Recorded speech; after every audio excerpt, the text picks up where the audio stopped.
ላይ ያሉ ሰዎች ራሽናል ናቸው። በቃ የሆነ ሐሳብ ያነሳሉ፣ ያዳምጣሉ፣ ያመኑበትን ነገር ይሞግታሉ፣ ያብራራሉ። እነዚህ እኮ ድንቁር ብለው ኢየሱስ ጌታ ነው፣ ኢየሱስ ያድናል እየተጠየቀም አይመልስም። እንዲያውም ጭራሽ ያዝ ካደረጋችሁ ጥሎ ነው የሚሄደው። እኔ ካሁን በፊት ተናግራለሁ እኮ ኤክስፒሪየንስ የዛሬ 2 ዓመት መሰለኝ ነገርኳቸው አይደለም። መገናኛ እንደዚህ ኢየሱስ ያድናል ኢየሱስ ጌታ ነው ምናምን እና እንደው ሲያየኝ እንደው ሸበላ ነገር ሆንኩ መሰለኝ እና መጣ ወደ እኔ ማለት ነው። እና መጣና እንደው ጌታን ተቀበላለኝ።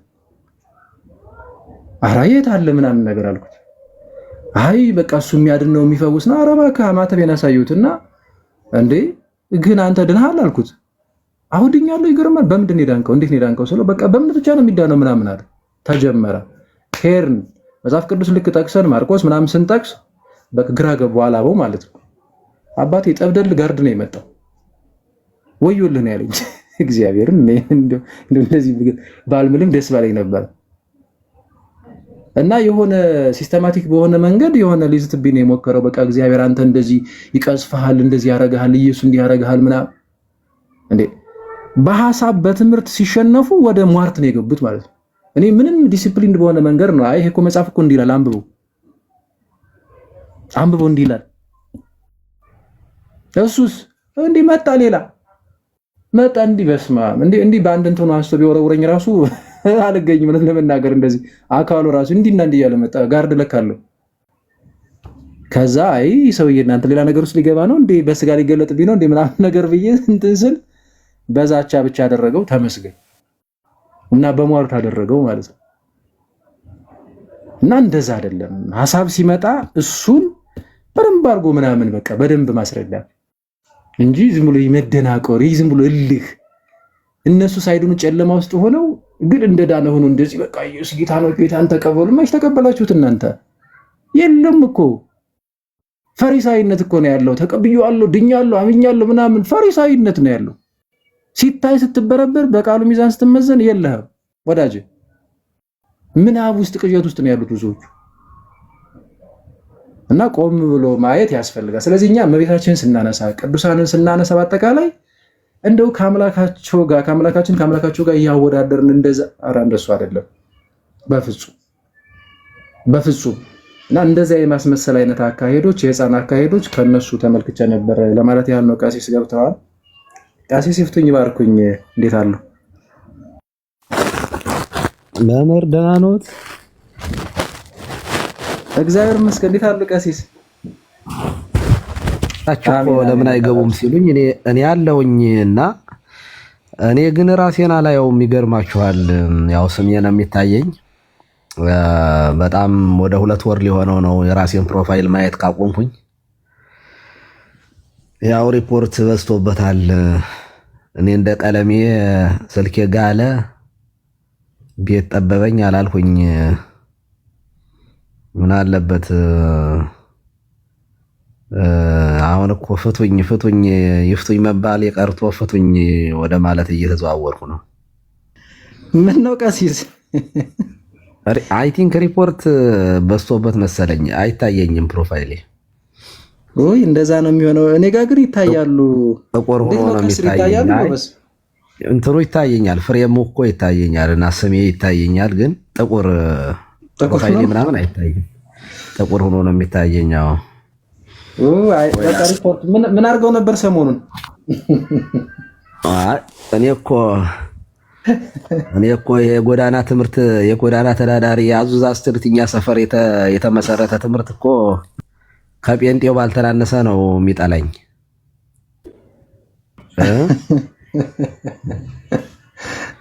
እኔ ግን የሚገርምህ እኔ በጣም የእውነቴን ነው። በትክክል ግለጠው ካልከኝ የአዙዛ ስትሪት የጎዳና ተዳዳሪ ትምህርት ስትሆን እንደዚህ ነው የሚያደርግህ አንተ። እኔ ባይዘው ጴንጤቆስጣልን በእብደት ደረጃ የምገልጸው ትምህርት እንጂ ማለት እንደው ጤነኛ አእምሮ ያለው ሰው እዚያ ቤተ እምነት ውስጥ መኖሩ ራሱ በጣም ነው። እግዚአብሔር ምስክሬ ነው፣ ከልቤ ነው ማለት የሆነ ነው በጥላቻ ምናምን አይደለም። እኔ ጴንጤ የሚሆን ሰው አእምሮ ራሱን መጠናት እንዳለበት ነው እኔ የማምነው። ጤንነት ሁሉ አይደለም ብዬ ነው የማምነው።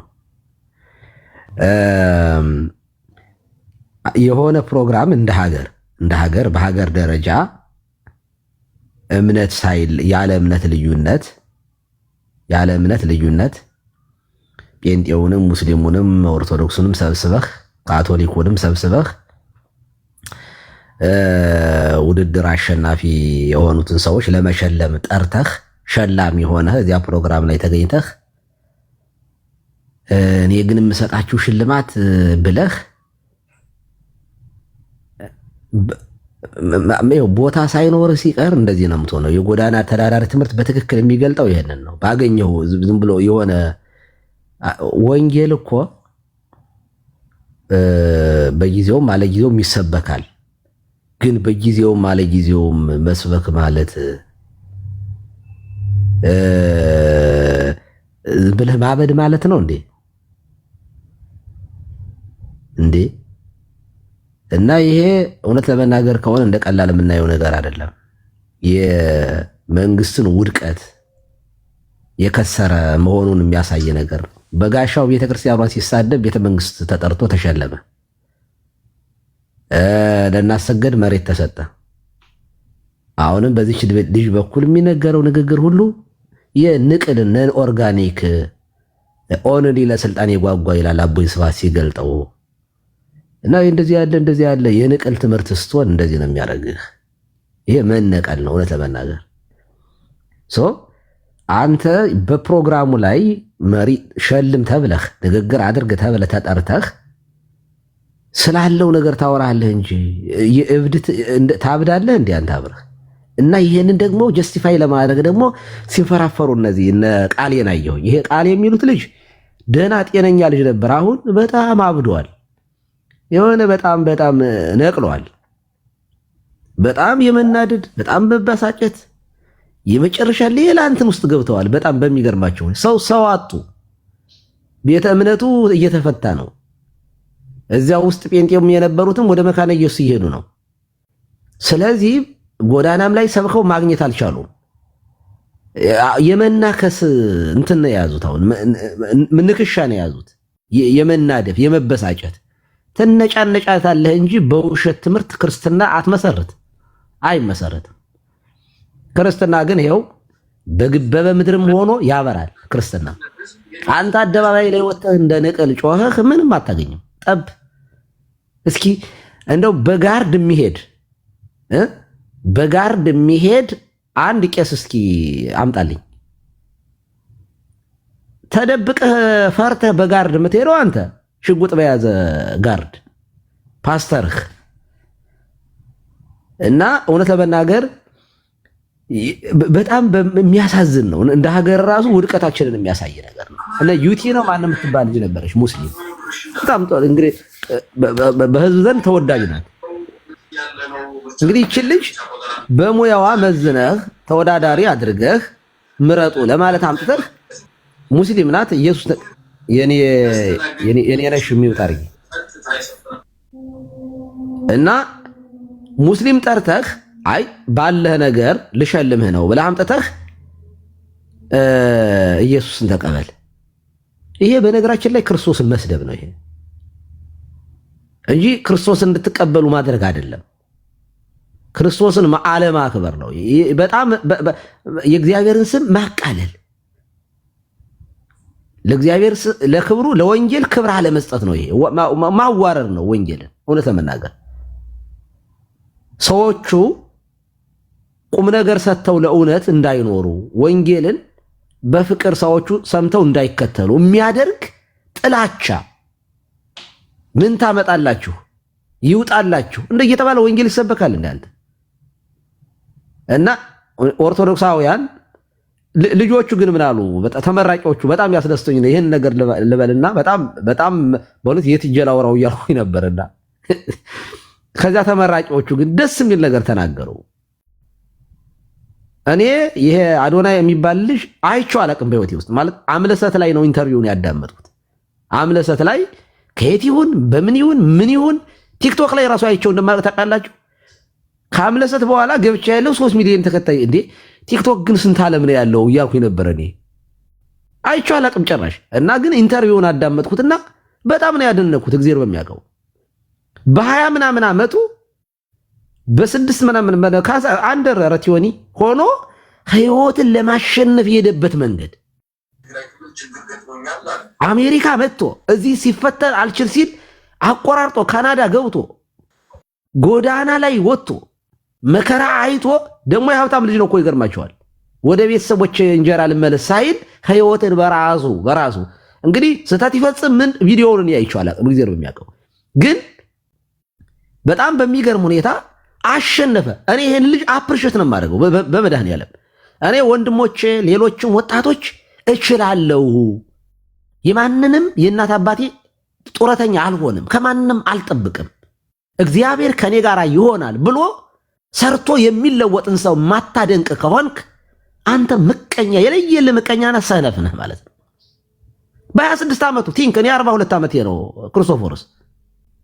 በ26 ዓመት እኮ ማለት እኮ ገና እኮ በቃ ገና እኔ አሁን የ26 ዓመት ልጆችን እንደ ጩጬ ነው የምቆጥራቸው። እና እንደዚህ ያሉትን ልጆች ደግሞ በእውነት ቢያጠፉ ራሱ አሁን ከነዚህ ልጆች እውነት ነገር ጥፋት ትቆጥራለህ እንዴ? በዚህ እድሜ ንቅል የምትሆነው ግን 50 እና 60 ዓመት ሆኖህ አንዲት ነገር ትዳር እንኳን መመስረት አቅቶህ ስትንፈራፈር ማየት ያሳፍራል። እውነት ለመናገር እኔ ሰርተው እንደው በእውነት እንደው ደክመው አልሳካላቸው ያሉትን አይደለም በስንፍና ሱሪውን አውልቆ ይሄዳል ዝም ብሎ መንገድ ላይ ተላካፊ ትውልድ ወይ እንደው ስፖርት ቤት እንኳን ገብቶ ራሱን እንኳን እንደው የማይጠብቅ ወይ ደግሞ እንደ ጀግና የማይታገል እና ይሄ ልጅ ወጣና ምን አለ? ማርያም ማርያም ማርያም ማርያም ደግሞ የአክሰንቱ ማርያም ማርያም የእውነቴን ነው። በቃ ትክክለኛ መልስ ነው የሰጠው። በትክክለኛው ቦታ ነው የተጠቀመው። ይሄን ልጅ በ40 ቀኑ ነው ጌታን የተቀበለ ተጠምቆ ክርስቲያን የሆነ ይሄን ልጅ መተህ እዚህ አሸናፊ ፕሮግራም ላይ መተህ ንቅል የሆነ መልክ ስታስተላልፍ በጣም አሪፍ የሆነ መልስ ይሄ ነው። ከዚያች ያችኛዋ ደግሞ ሙስሊሟ በዚህ ሁሉ የረዳኝ አላህን አመሰግናለሁ አለች። ጎበዝ ይሄ ነው ሰው በእምነቱ የአሸናፊነቱን መንፈስ ያንን መንፈስ የሰጠውን አመስግኖ መውረድ እንጂ ሌሎቹ ላይ አምጥተህ አንተ እንደ እኔ ግን የምሰጣችሁ ሽልማት ጌታ መቼ አገኘችው? እሷ ሲጀም የሌላትን ኖሯት ብትሰጥ እኮ ጥሩ ነው። ሳይኖራት ትለብሰው የላት ትከናነው አማራት ያዙዛት የ100 ዓመት ትምህርት ወሰደ ይዘህ መተህ 1900 ጀምሮ የተነሳ ይሄ የአበዱ ሰዎች ወንበር አጋጭተው አረፋ ደፍቀው ያመጡትን ትምህርት ተቀብለህ ከክርስቶስ ጀምራ 2000 ምናምን ዓመት ያለመቆራረጥ የደረሰችን ቤተክርስቲያን መተህ ልስበክሽ ካልክ ንቅልና አንተ አብደሃል፣ አይምሮ የለህም ማለት ነው። ለዚች ቤተክርስቲያን ክርስቶስ ልስበክ የሚል ሁሉ እብድ ነው። በእውነት ለመናገር ያበደ መሆን አለበት። አለው እኮ አለ እንደው እዚህ ላይ ስህተት አለ፣ ይሄንን አሻሽሉ እኮ እንደው የጤነኛ የሚመስል ነገር እኮ አለው። የእውነት ለመናገር ኦኬ ትክክለኛ ቤተክርስቲያን ናት የኢትዮጵያ ኦርቶዶክስ ተዋሕዶ ቤተክርስቲያን፣ ግን እንደዚህ ያሉ ስህተቶች አሉባት ብሎ ቢል አንድ ሰው እኔ እንደ ጤነኛ ነው የምቆጥረው። የእውነቴን ነው። በቃ ማለት ፖዚቲቭሊ ሊረዳው ሁሉ ይችላል። ምክንያቱም ዲበ ሁሉ የሆነ ነገር ሊሳሳት ይችላል። ቄስ ገሌ ሊሳሳት ይችላል። እንደ ቤተክርስቲያን መተህ ግን ቤተክርስቲያኗን ጌታን አታውቅም ጌታን ተቀበይ ስትል ሪሊ የት መተህ ነው አንተ? ቆይ 1900 ብር ቤተክርስቲያን የት ነበረች? ለ1900 ዓመት የት ነበረች? 1900 ዓመት ያልነበረች ቤተክርስቲያን ሙስሊሞች እንኳን ይቀድሟቸዋል እኮ እውነት ለመናገር በሃይማኖት መመሰረት ከሆነ ሙስሊሞች እንኳን ሲመጡ ቻሌንጅ አድርገው የመጡት ክርስትናውን ነው። ባይዘው ክርስትናን ተቃውሞ ነው የመጡት። ምክንያቱም ክርስትና ስለነበረ በዚያ ዘመን በ14ኛው መቶ ክፍለ ዘመን እና እኔ ንቅል የሆናችሁ ሰዎች ረገ ጸበል ግቡ ነው መልሴ እሱ ነው። መቼም ይጩፋ አይፈውሳችሁም። ኖ ሞር ከዚህ በኋላ ዝም ብሎ በየዋህነት ወደ ጴንጤቆስጣል አዳራሽ የሚገባ የለም። ድርቅ ከዚህ በኋላ እንደ በአዶናይ ንግግር ደግሞ ስግጥ ነው እና የለም አታገኙም። ከዚህ በኋላ ተመታችኋል። በቃ የላችሁም። ስትሸውዱት የነበረውን በማጭበርበር ትምህርት አሁን ትውልዱ በቃ ነቃ። በቃ አሁን የቴክኖሎጂ ዘመን ነው፣ የኢንፎርሜሽን ዘመን ነው፣ የመረጃ ዘመን ነው። ታሪክ አለ፣ ዝም ብሎ የተጻፈ ታሪክ አለ። መሸወድ አይቻልም ከዚህ በኋላ ኖ ሞር ማታለል። በቃ እውነተኛዋ ቤተክርስቲያን እያበራች ትቀጥላለች። የጎዳና ትምህርት ተዳዳሪ ትምህርት ደግሞ ወይ አማኑኤል ይገባል ወይንም ደግሞ በጸበል ይፈወሳል። እንደዚያ ነው የሚሆነው። ቴንኪው ክርስቶፎርስ። እናመሰግናለን ቀሲስ። አይ በትክክል ነው የገለጹት። እኔም እንደዛ ነው ማምኖት ለመናገር እኔ እንደው ጤነኝነት አይደለም ንቅል ነገር እንደዛ ገልጸውታል። አሪፍ ነው። እኔ በተለይ ደግሞ እኮ እኔ ማለት በጣም የደነቀኝ ማለት ነው ከተሸላሚዎች መካከል ብትሆን ምን ልታረግ ነው? አሁን ሸላሚ ሆና ነው የወጣችው አይደል እንጂ ከተሸላሚዎች መካከል በቃ እውነት የተደረገላት ነገር ኑሮ ከዛ አመልከዋለሁ ከምትለው የምትከተለውን ትምህርት ይዛ ከተለዋለሁ ከምትለው ጌታ ጋር ያይዛ ምናምን እኮ በዛው እንደው መቼም በተገባ አትሊስት የሆነ እንደው ትንሽም ቢሆን የሆነ ነገር እንትን ይባላል። አይ በቃ ያው እንደዚህ ነው ሶኬ ደግሞ እነሱ ጸባያቸው እንደዚህ ነው ምናምን ብለን ትንሽም ቢሆን እናቀለው ነበር። እግዚአብሔር በሚያውቀው ማለት የሆነ እንደው እይታችን ትንሽም ቢሆን የሆነ እንትን ለማለት እንሞክር ነበር። ይሄ እኮ በቃ ኦልሬዲ አውጪ ተብላ ነው የመጣችው። እንዴት ናችሁ ሰላም ናችሁ ወይ እንደዚህ ብላ ከዛ ምናልባት እንግዲህ በተለይም ደግሞ የሆነች ሹመኛም ነገር ስለሆነች አገራዊ ነገር ከመጣችበት ነገር አንፃር ፕላስ ሁሉንም ያማከለ አይነት ሆኖ ይሄ ሌላ ስብከት ያልሆነ አይነት ነገር ምክንያቱም ሴኩላር ነው ወደረን ጠላን ልጅቷ ራሷ እንደነዚህ ከተሸላሚዎች እንዳንዱ ሆና መጣ ብትናገረው እኔ በጣም ቆንጆ ነው፣ አሪፍ ነው። ትንሽ እንደው እንትን እንል ነበር ወት ለመናገር ቀሲስ አሁን የምለው እሱ ነው። ተሸላሚ በግል መጣ አሁን እኮ ሸላሚ ሆና መጣችና ሽልማት አምጥቼላችኋለሁ አለች እኮ እሱ እኮ ነው እኮ ይሄ እኮ ማለት ሀገርን የሚወክል ነገር ነው። ለዚያ ነው እኔ አሁን በግሏ መጣ ለመሸለም የግሏ ንግግር ላይ ብትል በጣም አሪፍ ነገር ነው። እኔ ያጨበጭብላታለሁ። እውነቴን ነው። ኦኬ እኔ ይሄ ሽልማት ለምሳሌ ተሸልማ ይሄ ሽልማት እኔ በእውነት ለመናገር ከዚህ የበለጠ ሽልማት አለኝ። እርሱም የህይወቴ ራስ ክርስቶስ ነው። እኔ የኔ ዋናው አክሊሌ እሱ ነው ብትል በጣም አሪፍ ነበር። በነገራችን እሱ ችግር አልነበረውም እንዳሉት ያው በቃ አሁን ማተንከጀከጀችና ያው በእርግጥ እንደዚህ አይነት ሰዎች በነገራችን ላይ ሁሌ መነጋገሪያ ነው መሆን የሚፈልጉት አጀንዳ መሆን ይፈልጋሉ ምናምን እና ለዛ ይመስለኛል በጣም ግን እዚህ ላይ እንትን የአዶናይ ናይ አንድ ነገር የአዶናይ አሁን አዶናይ ማርያም ሲል ባይዘው ኢንቴንሽናሊ በአንድ ሰው እመቤታችንን እወዳለሁ ማለት የሚችለው ትክክለኛ እመቤታችንን የሚወድ ሰው ኢየሱስ ጌታ ነው የማይል ሰው እመቤታችን ሊል አይችልም። በነገራችን ላይ ኢየሱስ ክርስቶስን የማይወድ ሰው በትክክለኛ ኢየሱስ ክርስቶስ አምላኬ ነው ጌታዬ ነው የማይል ሰው እግዝእትየ አይላትም እመቤታችን። ምክንያቱም ክርስቶስ ንጉስ መሆኑን ክርስቶስ ጌታ መሆኑን የማያምን ሰው የጌታን እናት የንጉሱን እናት ንግስቲቱን እመቤት ብሎ ሊጠራ አይችልም።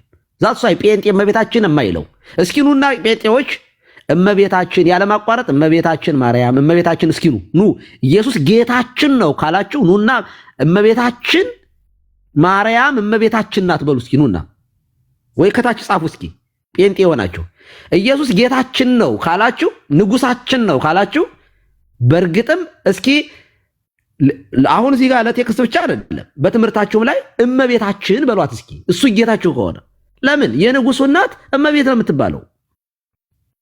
የጌታ እናት እመቤት ነው የምትባለው። እግዝእትነ ማርያም ማለት እመቤታችን ማርያም ማለት ነው። ስለዚህ አዶናይ እመቤታችን ማርያም ሲል ምን እያለ ነው? ኢየሱስ ጌታው ኢየሱስ ንጉሱ ስለሆነ ነው። ኦኬ። ስለዚህ እመቤታችንን ሰው አምላኪዎች ምናምን ኖ ክርስትናው ገብቶት ነው እመቤታችንን ይወል መስቀሉ ስር ያልተገኘ ሰው እመቤታችንን ማርያም ሊል አይችልም። የመስቀል ስጦታችን ስለሆነች ግን እኛ ስጦታችንን ተቀብለን ማርያም ብዬ ስምሽን ልጥራው እንላለን። በእውነት ክብር ለወደደን ከኃጢአታችን በደሙ ላጠበን ይሁን። ቴንኪው አሜን። ቢኒ ዳና ሰላም የእንትና መሰለኝ